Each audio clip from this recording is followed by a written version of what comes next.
দেখেন তৎকালীন যুগে অতিযোগ্য, যেটা অনেকের বাসায় এটাকে হ বলা হয়, অনেকে হাক্কা কয়, এক একজনে এক এক রঙের কথাবার্তা বলে। দেখেন কুয়াশা, ভরপুর কুয়াশা চলতেছে গ্রাম অঞ্চলে। আর লোকেশনটা হচ্ছে মিরেশ্বরাইতে, ঠিক আছে?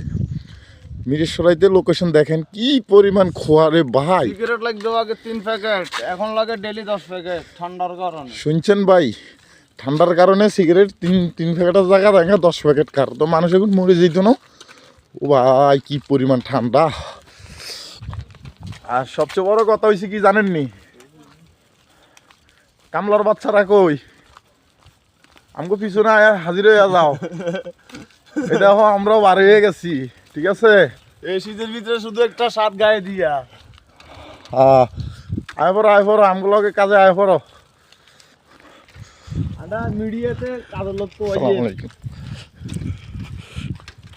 মিডিয়াতে কাজের লোক খুঁজছি, প্রচুর পরিমাণ কাজ কন্ট্যাক্ট নেওয়া আছে। এখন আমাদের শুধু নফরের প্রয়োজন, পরে আমরা আরো ভাবে পরিণত